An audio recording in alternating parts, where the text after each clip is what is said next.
Hey guys, welcome back to the channel. This is Warren from the Pattern Journal, and this is my review for episodes 3 and 4 of Ahsoka. Now, as you can tell, this review is a little late because I was having some health problems, so I wasn't able to record for a few weeks. But things are looking better for me now, health-wise, so we can just dive straight into this.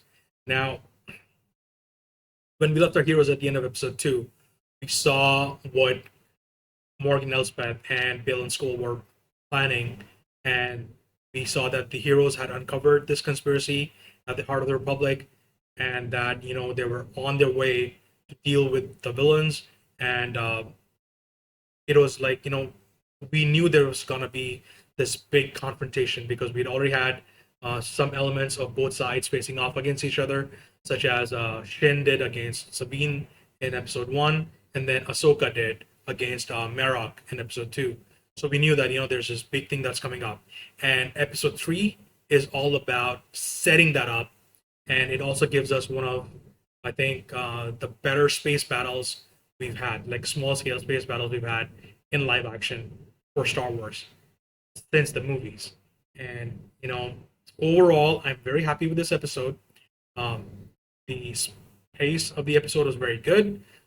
We had some really major storylines going on, such as Sabine being trained by Huyang and Ahsoka, and then also Hera having to justify why she wants New Republic resources to chase a figment of her imagination, so to speak.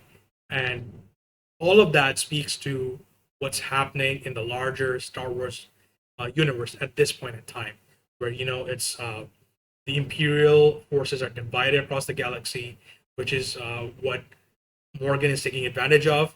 That plus her extensive connections with former Imperial assets close uh, in the New Republic that are in places of power that she can abuse, and also how the New Republic bureaucracy is shaping up, which I thought was like it is a fantastic thing to do.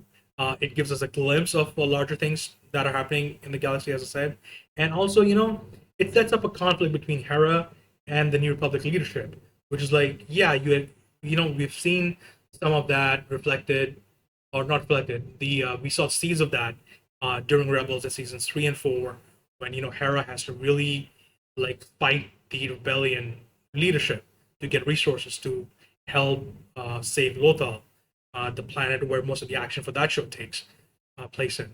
And again, we saw more of that, and we saw how things have changed and how there are different ideologies and different possibly uh, goals at work. And I thought it was really well done. Mary Elizabeth Winstead gives a great performance in the role. We got to see a lot more of her, I think, this time. And then also, it was nice to see a cameo from now Chancellor Mon Mothma, formerly Senator. She's now the leader of the New Republic, and it's like, yes, I can see how her character is developing because we've seen her so much in Andor, and we saw a little bit of her in Rebels, although live action animated, whatever.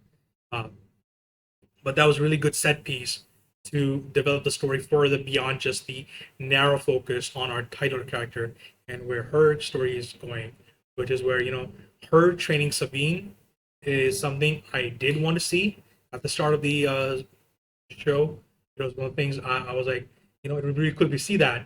And at the start it was like she did train Sabine a little bit, but Sabine didn't really take well to the training, you could say, and it was more like she is a bit too headstrong, and which is like, yeah, that's the legacy for Ahsoka and her master and his master before him, and so on and so forth. As Huyang says, Ahsoka does come from a long line of non-traditional Jedi, so it all tracks. Sabine is just another great addition to the legacy. And what I found really interesting about the sequence, and it's not like I'm alone in this. A lot of people had similar feelings for those scenes. Was that how it reflects what Ben Kenobi did in Episode 4 with Luke while training him on the Millennium Falcon, training him to see and feel the world without looking. and it was a nice twist on that. And also, we got to see a lot bit more. It was more combat oriented than what we'd seen with Luke, because Kenobi was training him in a certain way, and here it's like Ahsoka doesn't really have a lot of force potential to work with what I mean, but she is still like if you train hard enough, if you dedicate yourself hard enough, then you can succeed. And I liked the positive encouragement that she was giving to Sabine, which contrasts with Yang's sassy disposition. But that's like David Tennant, absolutely perfect as Huyang. The inflection in his voice, and just the way he delivers lines, and it's just pretty good. So that's like the first half of the episode, and then we have the space battle, which again, it was really good, and you see a lot of different things about how the relationship between Sabine and Ahsoka used to be, how Huyang factors into all of this, and it's like more, it tells you more about the characters. It's not just straight bam bam bam shooting lasers, X-wings, Death Star, Flam, shuttle, starfighters, shields at 10%, Captain, all that stuff. It is a little bit more nuanced than that, because these two have to find their comfort zones again with respect to each other, how they work, how they don't work, and what their strengths are, what the weaknesses are. And also, it that particular sequence tells you more about Shen, how impulsive she is as well, and also how sassy she can be when she needs to be, which was like Ivana Sakno, absolutely amazing. Probably like one of the best standout characters, new characters for the show, uh, in addition to Ray Stevenson's Bale and Skull. And once all that happens, there, and then our heroes reach their destination on the surface. Then we move into episode 4, and episode 4 is where I thought that the writers really rammed things up, because we get not just one, not two, but we get 3 really good lightsaber combats. And there's the rematch between Shin and Sabine.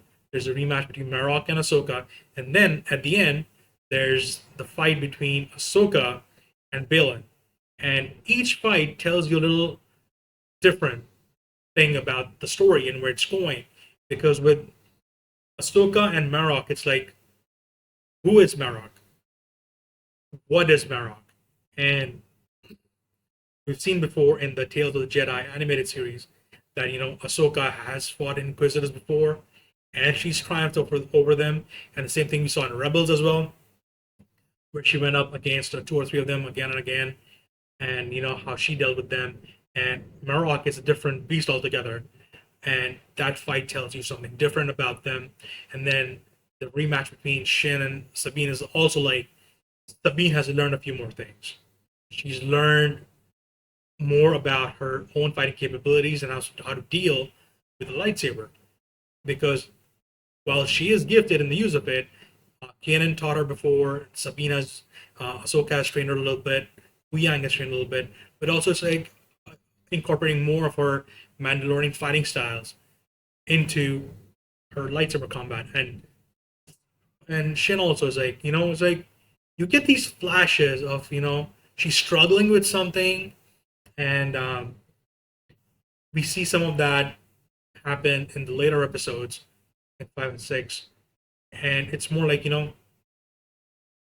there's a nice conflict going on between all these characters, and that's reflected in the way that they're fighting and how they're dealing with the situations in front of them, which is where the fight between Balin and Ahsoka was like, it's seriously ramped up, because and it's like Balin name drops Anakin, and reflecting on his time in the Jedi Order, his own time that is, not Anakin's, and he's talking about his Anakin's legacy as a Jedi and what he became, and Ahsoka's legacy, what she is meant to be doing and what she is doing, and what she could be working to achieve if she maybe partners her with him.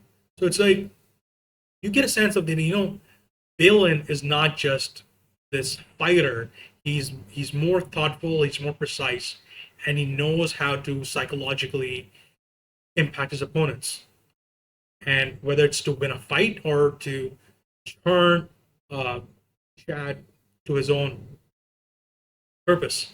So it's like I think the lightsaber combats were all pretty great, and we learned so much more about each character, and also just the ending of episode 4.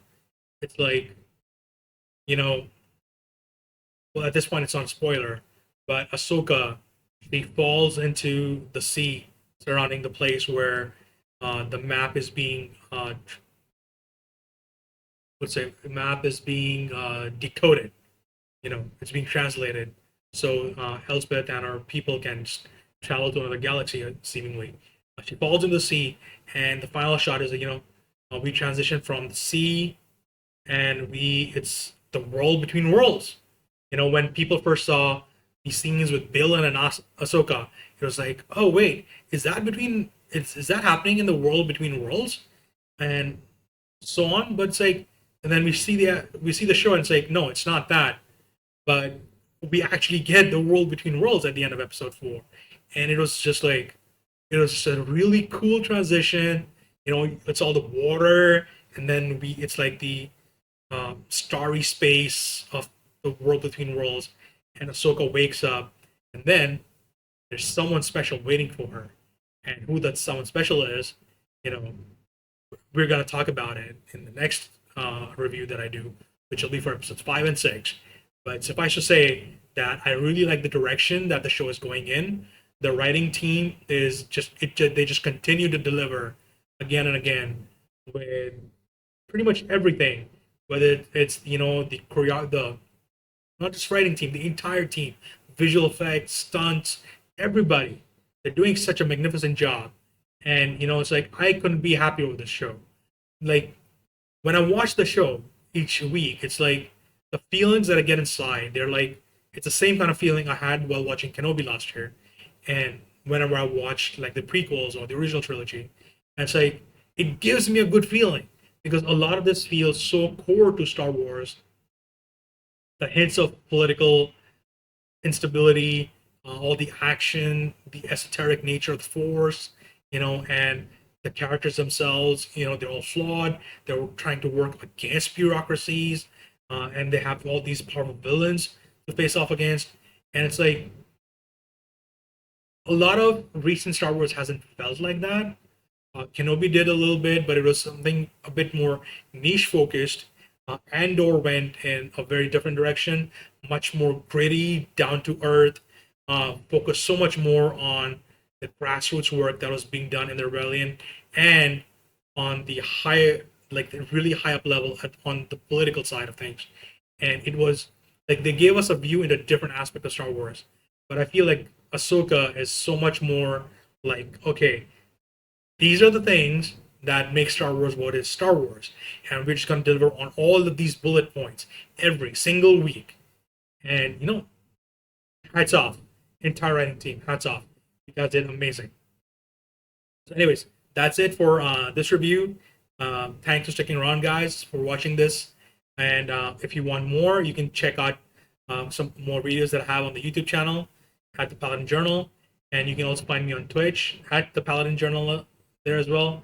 And Twitter at AbhinavJN87. Details in the description below. And you can also find me on Bluesky and Threads and Instagram. So whatever is your fancy, we got it covered. And I'm going to try and get episode 5 and 6 review done soon because I really want to watch episode 7. And I promised myself that, I'm not going to watch it until I get all these things out of the way first. So anyways, guys, thank you. And see you again for the next one. Cheers. Bye.